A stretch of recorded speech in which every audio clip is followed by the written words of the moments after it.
दोस्तों, मेरा नाम संजय है और मेरा यूट्यूब चैनल में आपका स्वागत है। देखिए, मुझे बहुत लोग बोलते हैं कि अगर सेटलमेंट का पैसा भी मेरे पास नहीं है तो मैं क्या करूं। देखिए, मैं एक बात आपको बोल देता हूं। जैसे ही आपका अकाउंट एनपीए हो जाता है, जो क्रेडिट कार्ड हो या पर्सनल लोन है, ठीक है, तो उसके बाद एनपीए होने के बाद सेटलमेंट का प्रोसेस चालू हो जाता है। लेकिन मैं देखिए आपको एक बात बोल देता हूँ, अगर आप लोगों के पास पैसा है, अगर है पैसा, तो फुल पेमेंट करके ये झंझट से मुक्त हो जाइए। लेकिन अगर आपको लोगों के पास पैसा ही नहीं है, अगर आप लोगों के पास पैसा ही नहीं है, सेटलमेंट का भी पैसा नहीं है अभी, तो आगे क्या कर सकते हैं। देखिए, एनपीए होने के बाद सेटलमेंट का प्रोसेस बैंक चालू कर देता है, या क्रेडिट कार्ड हो या पर्सनल लोन हो, जो भी हो, ठीक है। आपके पास अच्छा खासा ऑफर भी आना शुरू हो जाता है। क्रेडिट कार्ड में तो 85% आपको डिस्काउंट मिल जाता है। तो अगर पैसा है तो सेटलमेंट कर लीजिए।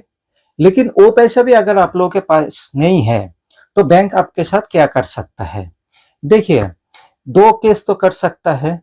एक है ऑटो डेबिट के ऊपर, एक चेक बाउंस के ऊपर। अगर कर भी दिया तो आपके सेम डे में आपको बिल हो जाएगा। लेकिन मैक्सिमम क्या होता है, क्रेडिट कार्ड के हालत में ये दोनों केस कर नहीं सकता है, क्योंकि ऑटो डेबिट तो मैक्सिमम लोग लगाता ही नहीं है और चेक भी नहीं देता है। तो आगे क्या हो सकता है, आगे हो सकता है आर्बिट्रेशन। देखिए, आर्बिट्रेशन जो है वो आपके सहमति से ही आगे कर सकता है। ऐसा नहीं है जो आपका परमिशन नहीं मिला, आपने सहमति नहीं दिया और एक तरफा मतलब आर्बिट्रेशन हो गया, ऐसा नहीं हो सकता है। लेकिन हाँ, आर्बिट्रेशन का अगर नोटिस आए तो उसको इग्नोर कभी भी मत कीजिएगा। अगर आर्बिट्रेशन का नोटिस आ रहा है तो आप उसका ऑब्जेक्शन जरूर दीजिएगा। याद रखिएगा, आर्बिट्रेशन का अगर नोटिस आ रहा है तो उसको इग्नोर कभी भी मत कीजिएगा, उसका जो भी है प्रोसेस कीजिएगा। तो उससे क्या होगा, अगर बैंक अगर उसको एक तरफा से उस प्रोसेस को आगे भी बढ़ाएगा तो वो आगे जाके कोर्ट से कैंसिल हो जाएगा, क्योंकि आपने ऑब्जेक्शन दे दिया था। तो आर्बिट्रेशन का अगर कभी भी नोटिस आए तो उसको ऑब्जेक्शन देना बहुत जरूरी होता है। तो देखिए, एक बात बोल देता हूँ, बैंक हमेशा चाहेगा जैसे एनपीए हो जाएगा, बैंक हमेशा चाहेगा, वो अगर आर्बिट्रेशन का प्रोसेस भी आगे बढ़ाता है तब भी बैंक चाहेगा आपसे सेटलमेंट करना ही। क्योंकि देखिए, अगर कोर्ट में भी जाएगा वो सेटलमेंट के लिए ही आपके ऊपर बोला जाएगा, जे सेटलमेंट कर लीजिए, और बैंक आगे भी चाहेगा सर सेटलमेंट ही कर लीजिए। तो मैं इसलिए बोलूंगा जो थोड़ा थोड़ा करके पैसा जमा करिए, और जैसे ही आपको सेटलमेंट का ऑफर मिल जाएगा और वो सेटलमेंट का पैसा अगर आप लोगों के पास है तो करके ये झंझट से मुक्त हो जाइए। तो देखिए, ऐसे ही होता है। देखिए, किसी जो मतलब ऐसा नहीं है जो आपका लोन जो है, ये क्रेडिट कार्ड है या पर्सनल लोन है, ये आपका पूरा माफ हो जाएगा, ऐसा नहीं होता है। लोन माफ अब तो आपका नहीं होगा, ठीक है। एक के बाद एक कार्रवाई होता रहेगा। हाँ, आपके पास एक के पास एक नोटिस आएगा, डिमांड नोटिस आएगा, बहुत कुछ नोटिस आएगा, एक के बाद एक नोटिस आएगा।